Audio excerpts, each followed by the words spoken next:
കാലിക്കറ്റ് സർവകലാശാലയിൽ സമരങ്ങൾക്ക് നിരോധനം. ഹൈക്കോടതിയുടെ നേരത്തെയുള്ള ഉത്തരവ് ചൂണ്ടിക്കാട്ടി പോലീസ് വിദ്യാർത്ഥി സംഘടനകൾക്ക് കത്തയച്ചു. സർവകലാശാല കെട്ടിടങ്ങൾ, പരീക്ഷാ ഭവൻ, അഡ്മിനിസ്ട്രേറ്റീവ് ഓഫീസ് എന്നിവയുടെ 200 മീറ്റർ ചുറ്റളവിൽ പ്രകടനങ്ങളോ ധർണയോ സമരമോ പാടില്ലെന്നാണ് നിർദ്ദേശം.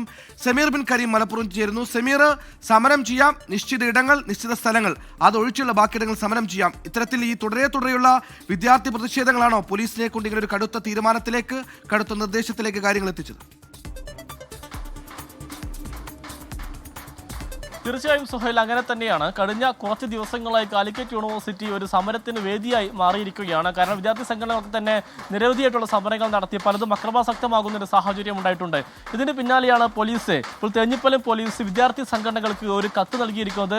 ഈ കത്തിൽ പറയുന്നത് കാലിക്കറ്റ് യൂണിവേഴ്സിറ്റിയുടെ കെട്ടിടങ്ങൾ, അഡ്മിനിസ്ട്രേറ്റീവ് ബ്ലോക്ക്, പരീക്ഷാ ഭവൻ ഇവയുടെ 200 മീറ്റർ ചുറ്റളവിൽ സമരങ്ങൾ പാടില്ല എന്നുള്ളതാണ് പോലീസ് നൽകിയിരിക്കുന്ന നിർദ്ദേശം. നേരത്തെ ഹൈക്കോടതിയുടെ ഉത്തരവ് ഇതുമായി ബന്ധപ്പെട്ടുണ്ട്. അതുകൊണ്ട് തന്നെ ഈ നിയമലംഘനം അല്ലെങ്കിൽ ഇത്തരം നിർദ്ദേശങ്ങൾ ലംഘിച്ചുകൊണ്ട് സമരം ചെയ്യുകയാണെങ്കിൽ ശക്തമായ നടപടി ഇതുമായി ബന്ധപ്പെട്ട് സ്വീകരിക്കുമെന്നുള്ളതാണ് പോലീസ് വ്യക്തമാക്കിയിട്ടുള്ളത്. ഈ പ്രതിഷേധങ്ങൾ, ഒപ്പം തന്നെ പ്രതിഷേധ പ്രകടനങ്ങൾ, ധർണകൾ ഒന്നും തന്നെ പാടില്ല എന്നും ഈ ഉത്തരവിൽ കർശനമായി തന്നെ പറയുന്നുണ്ട്. ഏതെങ്കിലും തരത്തിൽ ഈ നിർദ്ദേശങ്ങൾ ലംഘിക്കുകയാണെങ്കിൽ ശക്തമായ നിയമ നടപടി സ്വീകരിക്കുമെന്നുള്ള മുന്നറിയിപ്പും തേഞ്ഞിപ്പലം SHO നൽകുന്നുണ്ട്.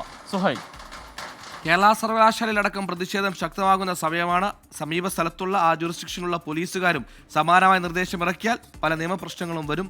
ഇതാരെങ്കിലും പ്രചോദനമായി ഉൾക്കൊണ്ട് പോലീസുകാർ സമാനമായ തീരുമാനം എടുക്കുമോ എന്നൊക്കെ കണ്ടറിയണം.